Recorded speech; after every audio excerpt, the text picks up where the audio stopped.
individual who suffered horrific injuries as a result of the blast, Tyler Vargas Andrews, essentially has said he thinks he saw the bomber and was denied, as a sniper, permission to engage him, and therefore could, he thinks, have prevented the blast. Testimony is not uniform. There's lots of confusing, conflicting reports about who saw what. I've been shown an image by somebody who was there of who they thought the bomber may have been, or somebody associated with the bomber.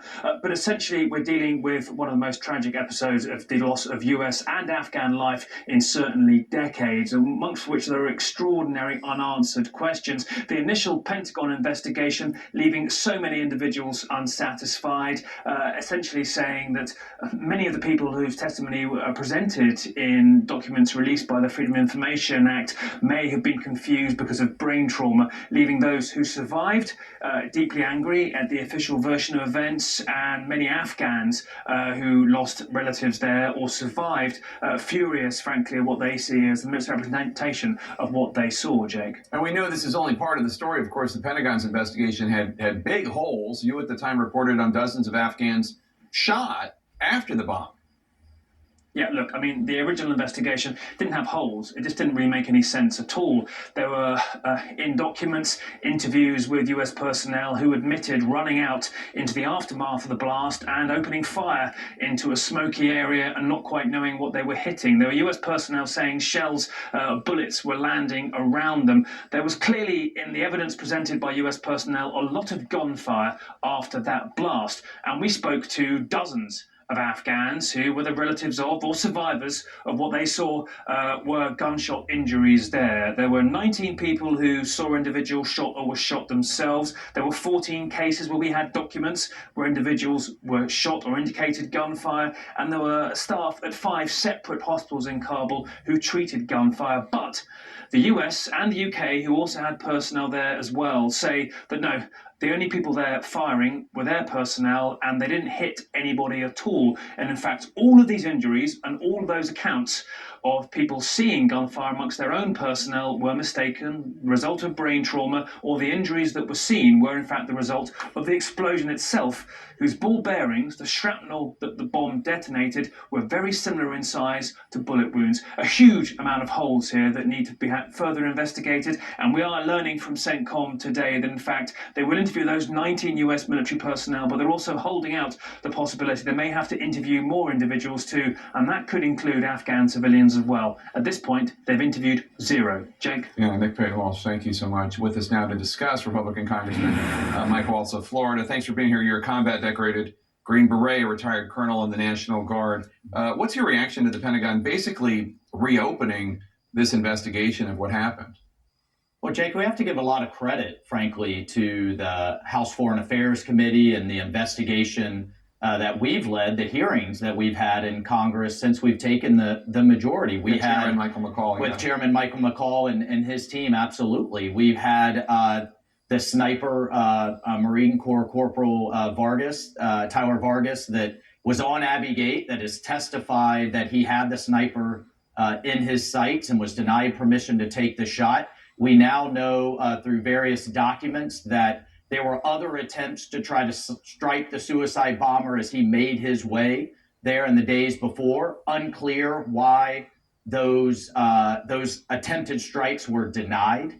So there's a lot that we have uncovered. And then finally, we have the Gold Star families. And the Gold Star families were told one thing. I think it was a real mistake on the Pentagon's part to not send the Abbey Gate investigators to brief the families. Instead, they sent some attorneys, colonels. I'm not sure who they sent. They got conflicting stories. They're very upset. They don't have closure. I think we've pushed the Pentagon to reopen this. I'm not sure that they would have without this push from Congress and the Gold Star families, but I'm glad they're doing it. So, I mean, I think the very least that we owe the Gold Star families is just a thorough accounting of what happened. And I don't. Yeah. Well, you're a veteran, so you explain to me, why wouldn't there be one? That's right. I mean, why don't we have these Gold Star families into the Pentagon with everybody that we can possibly get there, and we close the door and nobody leaves until they're done asking questions, until they have closure on exactly what happened. And then we'll continue to unpack in terms of accountability the lack of planning, whether they should have been in Kabul airport in the first place versus Bagram or what have you. But the least we owe those Gold Star families is exactly how their loved ones died, what their final moments were, get them their personal effects, and get your story straight when it comes to dealing with those mobs. 100%. Two other big issues I want to touch on with you before I let you go home for the weekend. The House impeachment inquiry into President Biden. The other night, you told my CNN colleague, Caitlin Collins, that the evidence is overwhelming. My mind is open, but evidence of what and evidence against whom? Well, first, we have a series of complaints, both in email, text, and otherwise, from Hunter Biden complaining to his daughter about sharing the money that he's making and having to share half of it with his dad. We have other complaints from Hunter to other family members about paying his father's bills. We know now that, for example, he received money from a Russian oligarch, Hunter did.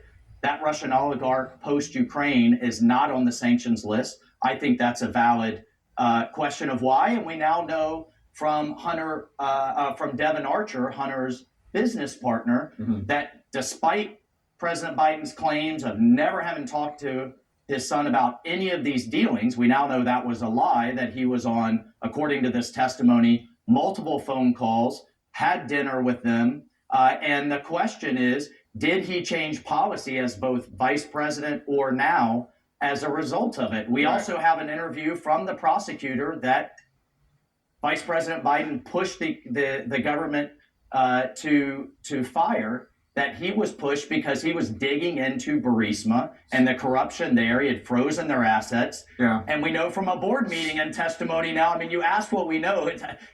You need the rest of the hour to know what we know. And these ties to the father, I mean, bottom line, Jake, did he change policy when he was vice president? Did he profit? Did he pay taxes? And is he changing policy now as a result of this? There's a lot to unpack because there's a lot of context that you're not including. Look, if there's evidence of wrongdoing by Joe Biden, show it, bring it. I don't care. But I haven't seen anything. Ken Buck was here and said that he hadn't seen any evidence that Joe Biden had personally financially benefited. And in fact, as you know, Speaker McCarthy was going to bring this up for a floor vote.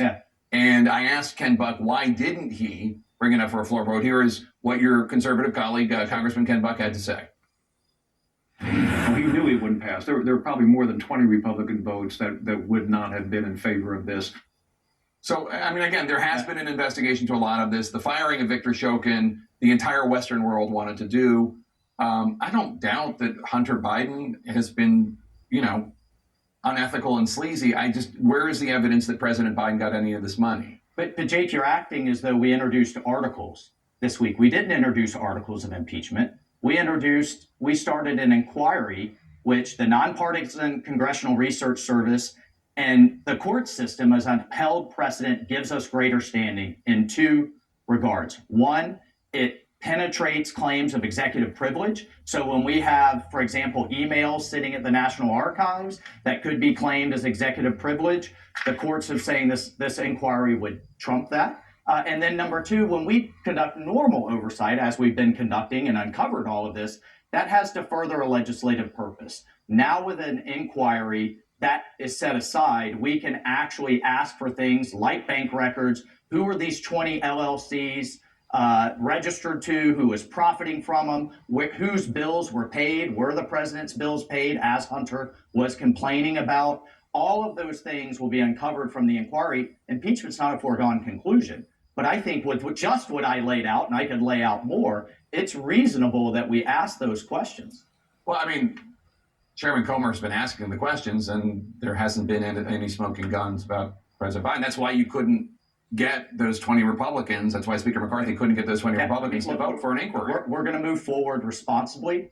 We're going to seek the facts. But I think anybody looks at this and says, there's a lot of smoke here. This stinks. And when the president's repeatedly lied about it, including saying his son didn't receive anything from China, didn't profit from China, but then when he's under oath, when Hunter's under oath in court, he receives $3.5 million. Sure. And he traveled there repeatedly on official business with his father. And his father was charged by President Obama with policy responsibility from China.